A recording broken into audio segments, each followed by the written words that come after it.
Hey there. Grab a fresh cup of your favorite brew, because we're about to dive into a week in AI news that was just, wow, packed. Pull up a chair, let's just chat about what's been buzzing.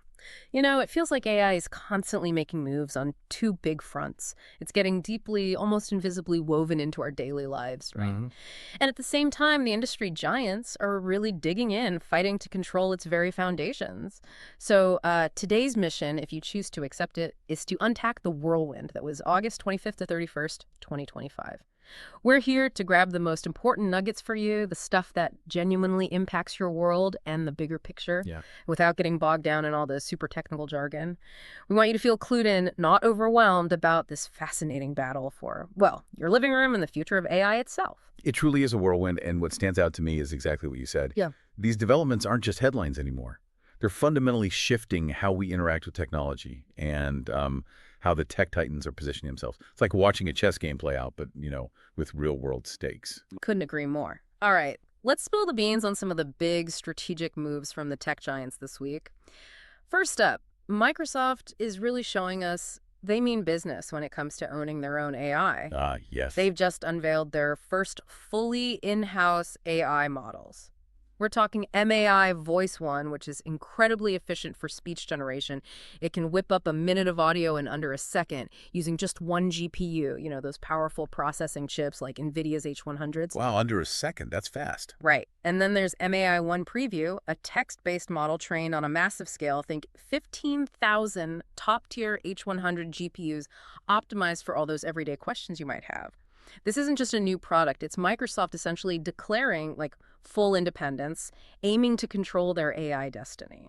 That's a really sharp observation. This signals a massive strategic pivot, doesn't it? Almost like they're consolidating all their bets into their own AI basket. It significantly reduces their reliance on external partners like OpenAI, giving them more autonomy and, well, control in a fiercely competitive market. It's a bold statement about who they want to be in the AI landscape. It definitely changes the game, doesn't it? And speaking of OpenAI, they've been busy making our voice interactions with AI feel much more natural. Oh yeah, the real-time API. Yes, they've just made their real-time API generally available alongside their new GPT real-time speech-to-speech model. The big deal here is that it completely replaces the old, kind of clunky way AI voices worked, where your speech went to text. Right, STT. Then to a language model, then back to text-to-speech. This new model processes everything in real time, drastically cutting down on those awkward pauses. Which makes all the difference. Totally. It's got improved instruction following, more precise tool calling, and speech that sounds incredibly natural and expressive. Plus, it handles image inputs, works with specialized MCP servers for advanced processing, and even SIP-based phone calls, meaning seamless integration into enterprise communication systems. That lower latency is truly the magic here. If we think about how humans converse, even a fraction of a second's delay can make an interaction feel unnatural or, stilted. By making those AI voice interactions feel genuinely conversational, almost like talking to a person, they're taking a huge leap forward in user experience. It's really about breaking down that barrier between human and machine. I can totally see that making a huge difference. Now, let's talk about a budget-friendly code wizard. Elon Musk's xAI just launched Grok CodeFast 1, internally known as Sonic. Sonic. Oh. The standout features here are speed and, crucially, affordability. We're talking about just, what, 0.20 cents per million input tokens and 1.50 per million output tokens. That's cheap. It's very cheap. This model can autonomously generate, debug, and even optimize code. It's a genuine code whisperer. This really raises an interesting point, though. What happens when powerful autonomous coding tools become this accessible and this affordable? It could fundamentally shake up the landscape for developers, from individual coders tinkering at home to startups on a shoestring budget. It dramatically lowers the barrier to entry for complex coding tasks, potentially accelerating innovation across the board. That's a huge thought. And in another corner of the enterprise world, Cohere has stepped onto the scene with Command to Translate, a new state-of-the-art enterprise translation model. Cohere, they focus on enterprise, right? Exactly. And get this, it actually outperforms big names like GPT-5, DeepSeek V3, and even Google Translate across 23 major business languages. Wow. outperforms Google Translate. That's saying something. It is. What's truly game-changing for businesses is the ability to customize terminology for specific industries, think pharmaceuticals or finance, where precision is everything. Plus, it supports on-premise deployment, meaning companies can host it on their own servers for super secure private translation workflows. Yeah, for businesses, especially those grappling with highly sensitive information or specific industry jargon, that on-premise deployment and custom terminology is a monumental advantage. Right. It's not just about getting a translation. It's about ensuring trustworthy, tailored communication that adheres to strict privacy and compliance standards. This offers a level of control that I think many large enterprises have been desperately seeking. It's all about making AI work for you, often with that extra layer of security and customization. And speaking of making AI work for you, let's talk about where AI is showing up in places you might not expect. Get ready for this. Okay.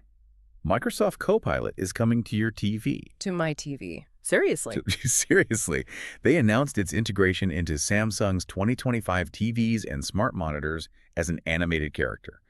So imagine your TV not just showing you a movie, but recommending one based on your mood, giving you episode recaps, or just offering general assistance. As a little cartoon character. Yeah, all with voice commands and personalization. It's all embedded right into Samsung's Tizen OS, the TV's operating system.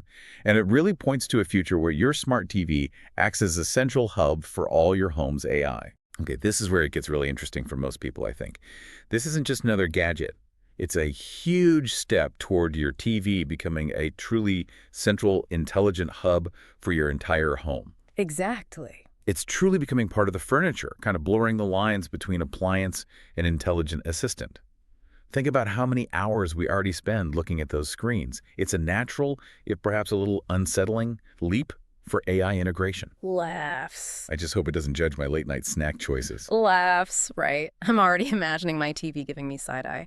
And Google's been pretty busy making us all more creative, too. They've rolled out some cool new features for their Vids AI video editing platform. Vids, yeah. Like image-to-video capabilities, AI avatars, and automatic transcript trimming. It's all about streamlining creative video production, making it easier for anyone to put together polished content without needing, a film degree.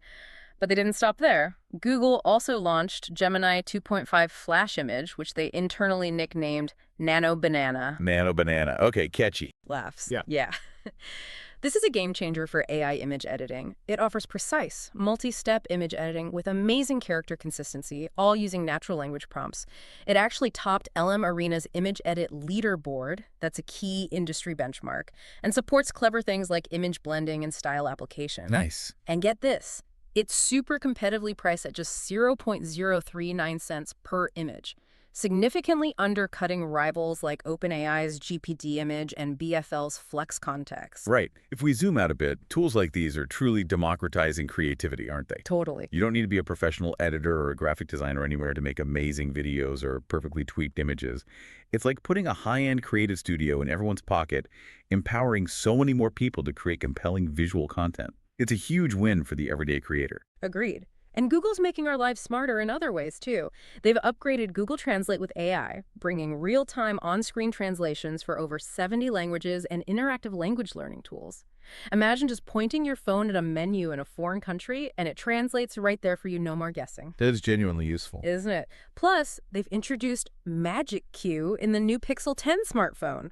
This AI assistant actually anticipates your needs, proactively giving you relevant information as an overlay during calls or texts. Proactively? Wow. Yeah, it's powered by the new Tensor G5 chip and the Gemini Nano model, really embedding AI deeper into the phone's core operating system. It's like your phone is trying to read your mind, but in a helpful, personalized way.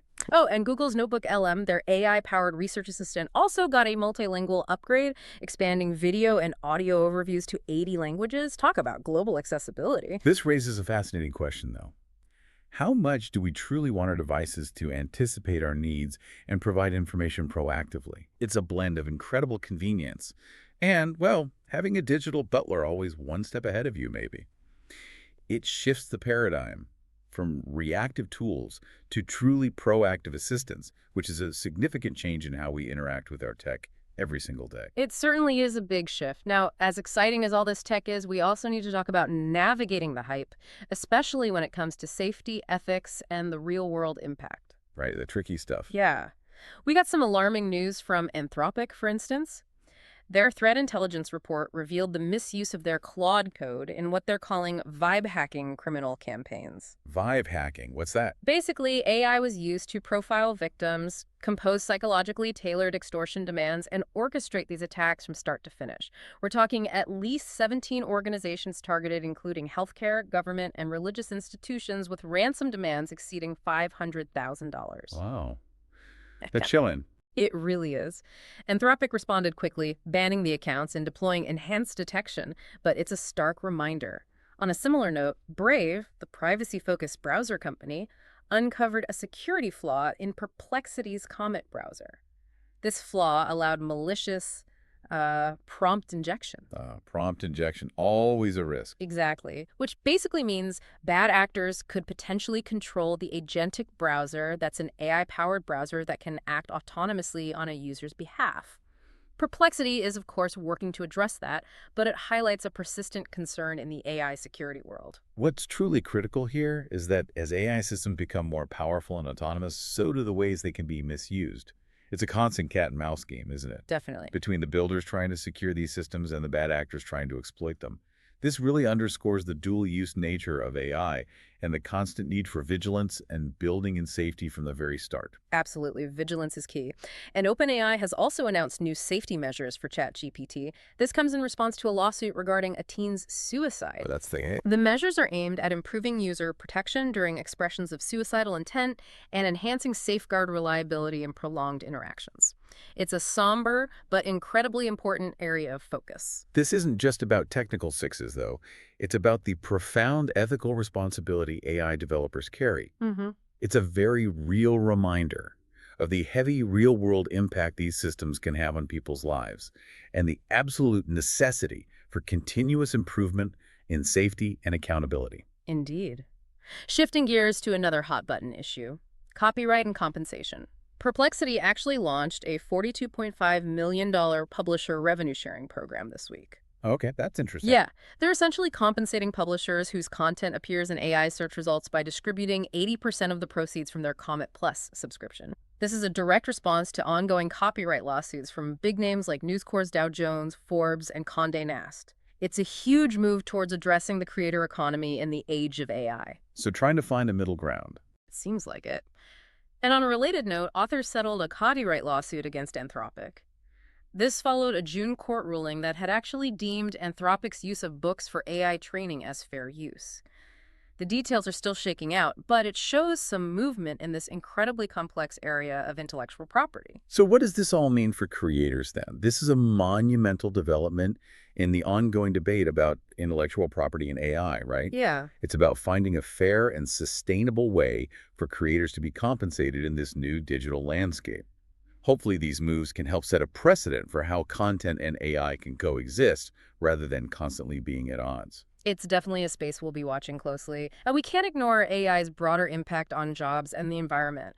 Stanford researchers just dropped a report on a 13% decline in entry-level jobs within professions most exposed to AI. Oof, 13%. Yeah, this really highlights AI's transformative impact on the labor market, especially for low-skill roles. It's not just a future problem, it's happening right now, challenging us to think about workforce adaptation. Yeah. And Mistral, the French AI company, released a transparent report on the environmental impact of its large language model, Mistral Large 2.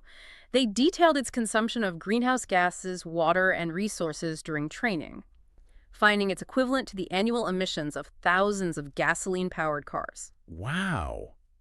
That's significant. It's a stark reminder that this incredible technology isn't without its own significant ecological footprint. Yeah, if we connect this to the bigger picture, these aren't just technical or economic details, they're pressing societal challenges. Yeah.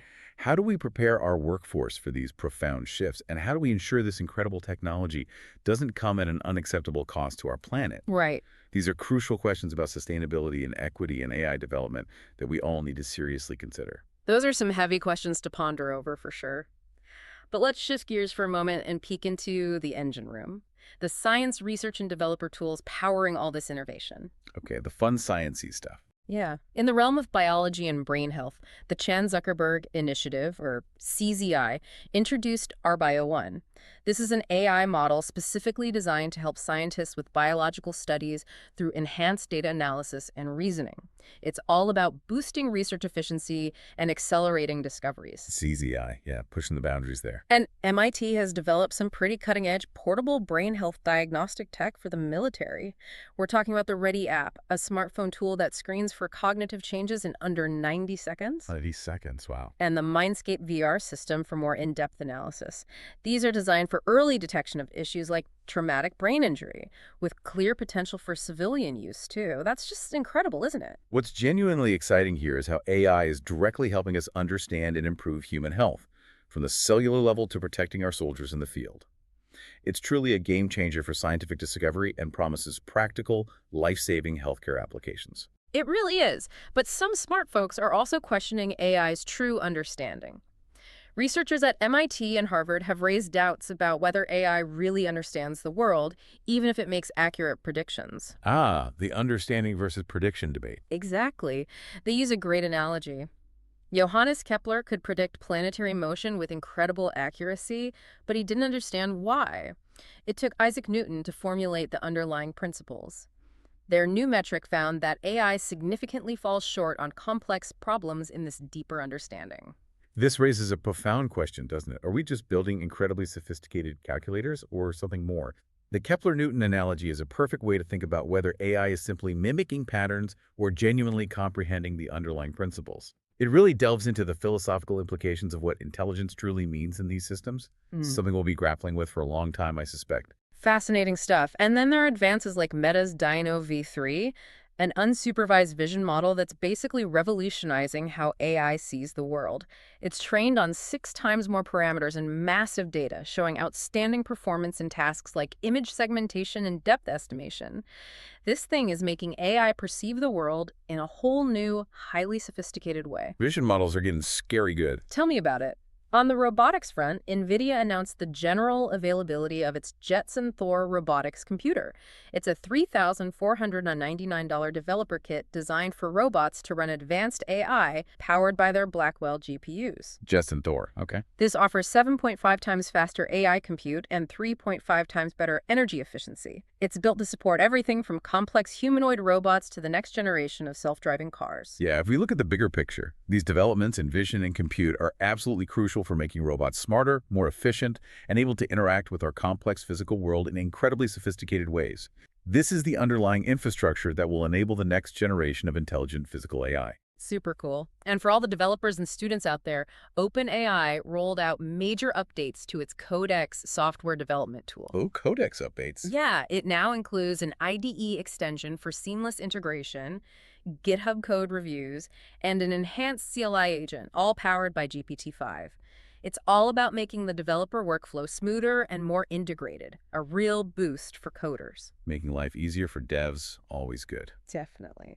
Anthropic also released a report on how educators are actually using AI. It turns out their Claude model is primarily used for curriculum design, about 57% of the time, and for administrative automation. Grading automation was a bit controversial. I can imagine. But AI definitely excels at reducing repetitive tasks for teachers, though it's less favored for actual teaching or advising students directly. So more for the background task, less for the direct interaction. Seems that way, yeah. And to inspire the next generation, U.S. First Lady Melania Trump launched the Presidential AI Challenge. It's a nationwide competition encouraging K-12 students to develop AI solutions for community issues, fostering innovation and AI literacy from a young age. That's a pretty neat way to get kids involved early. So if we pull all these threads together, what we're seeing is AI becoming a powerful assistant for professionals like developers and educators, freeing them up from busy work. And at the same time, it's serving as an inspiring challenge for the innovators of tomorrow.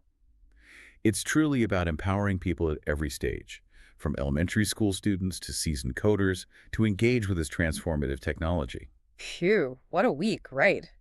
It's amazing to see how quickly AI is not just evolving, but actively changing the world around us. And you know, it's not just tech headlines anymore. It's touching everything we do, from our TVs to how we learn and work. Yeah. We've seen the big tech players fighting for control of its very foundations, while also witnessing AI weaving itself deeper and deeper into the fabric of our daily lives.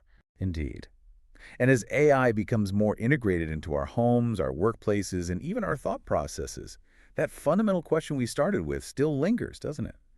Where do we draw the line between the sheer convenience it offers and the need for us to maintain our critical thinking and agency? That's the big one. It's something worth mulling over. How do we ensure we're still shaping the story, not just being written into it, until our next deep dive? That's all for our deep dive this week. Thanks for joining us for this little coffee chat about the future. We'll catch you next time.